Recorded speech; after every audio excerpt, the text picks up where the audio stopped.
Moi, je m'appelle Alexandre Stachenko, je suis cofondateur et directeur général d'une startup qui s'appelle Blockchain Partner. Donc, on est une entreprise spécialisée dans le conseil, la formation et le développement technique, effectivement sur les technologies blockchain et crypto-monnaie. Mais aujourd'hui, je viens vous parler de Team, qui est notre produit Kickstarter interne pour les entreprises.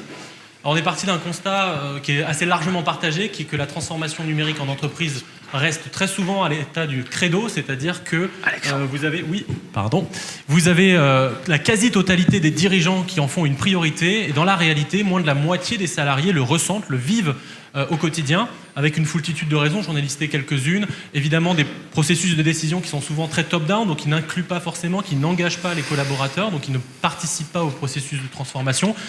Des silos, des cloisonnements entre les services, et puis une sorte d'effet tunnel dans les gros projets de transformation à l'heure actuelle.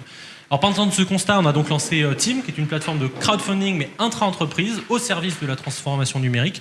Donc comment ça marche ? Eh bien, vous avez le management d'une entreprise qui va définir une enveloppe budgétaire qu'elle va allouer à l'innovation, à la transformation numérique globalement. Et ensuite, les collaborateurs en fait, vont jouer au rôle de l'entrepreneur dans l'entreprise. Donc ils vont proposer des projets, ils vont les soumettre à leurs collaborateurs qui eux-mêmes peuvent les financer sur la base du budget qui avait été déterminé par le management. Donc après, ils deviennent porteurs eux-mêmes de projets en interne. Alors qu'est-ce qu'on a avec Team ? Eh bien, plus d'engagement, plus de collaboration, et puis un passage à une politique des micro-transformations d'entreprise qui est généralement plus efficace et plus agile et plus adaptée au monde numérique. On a commencé à déployer la solution dans 2 entreprises du CAC 40 de secteurs assez variés et dans un grand ministère français.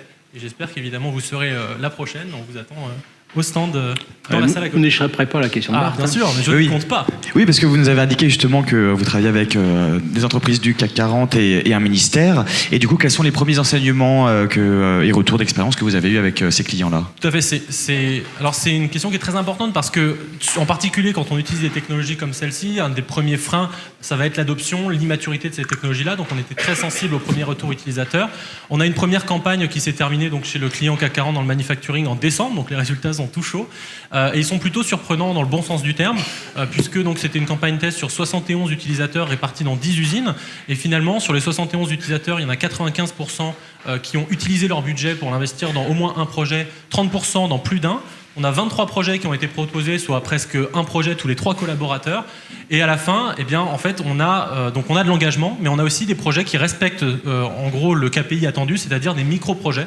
Le budget moyen étant de 10 000 € demandé pour les projets. Et typiquement, sur cette expérience-là, le budget initial était de 50 000 €. Il y a 3 projets qui ont réussi à atteindre leur objectif de financement, donc ça fait 15 000 € à la fin qui ont été distribués, et 35 000 qui vont être déployés sur d'autres campagnes de financement. Voilà. Effectivement, beaucoup. Alexandre, très original. Et là, ça pète.